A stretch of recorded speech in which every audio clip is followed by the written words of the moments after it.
Сегодня готовим очень вкусный шоколадно-кофейный чизкейк с нежной кремовой структурой и в дополнение шоколадно-сливочным ганашем. Готовится очень просто и быстро. Сливочный сыр должен быть комнатной температуры, чтобы получилась однородная консистенция без расслоения, поэтому его нужно вынуть из холодильника заранее. Для ганаша можно взять сливки любой жирности. У меня сегодня 10%. Чем жирнее сливки, тем более вязкая структура ганаша. Начнем приготовление с массы чизкейка. Шоколад растопить на водяной бане. В пиалу поломать шоколад. Шоколад использую черный с содержанием какао-продуктов 47%.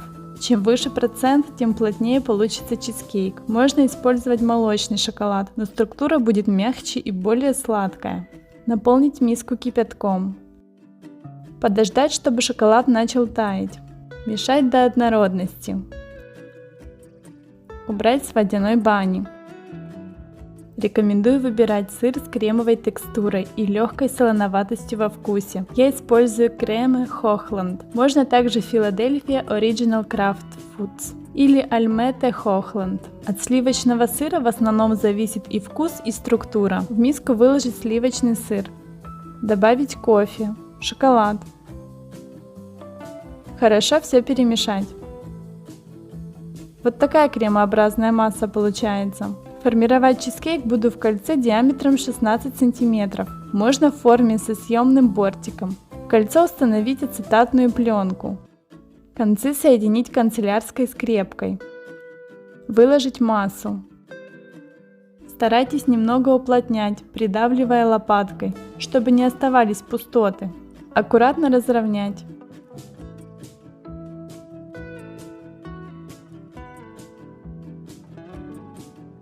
Отправить в холодильник на время, пока готовим ганаш на водяной бане. Шоколад поломать в пиалу на небольшие кусочки. Миску наполнить кипятком. Влить сливки. У меня сливки из холодильника. Мешать до полного соединения сливок и шоколада. Как только масса станет однородной и блестящей, снять с водяной бани. Ганаш готов. Достать чизкейк из холодильника. Вылить ганаш. Отправить в холодильник на ночь, чтобы стабилизировался и схватился ганаш. Для декора подготовлю шоколад. У меня белый пористый, поэтому нужно растопить на водяной бане, чтобы ушла пористость. Вылить на пергамент. Убрать в холодильник до застывания. Теперь можно делать шоколадную стружку с помощью овощечистки.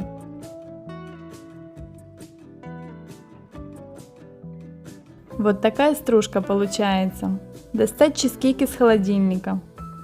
Аккуратно снять кольцо. Если плохо снимается, проведите ножом между кольцом и ацетатной пленкой. Убрать ацетатную пленку.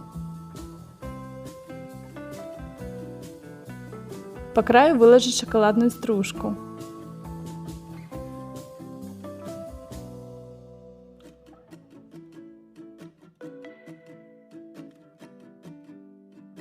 Разложить ежевику, розмарин. Можно подавать сливочное шоколадно-кофейное лакомство. Осталось порционно нарезать. Резать лучше горячим сухим ножом. Чизкейк получается с нежной кремовой структурой, насыщенным шоколадно-кофейным и сливочным вкусом, с легкой горчинкой. Ганаш добавляет еще больше вкусовых ощущений. Приготовьте этот нежный шоколадный десерт и наслаждайтесь вкусом.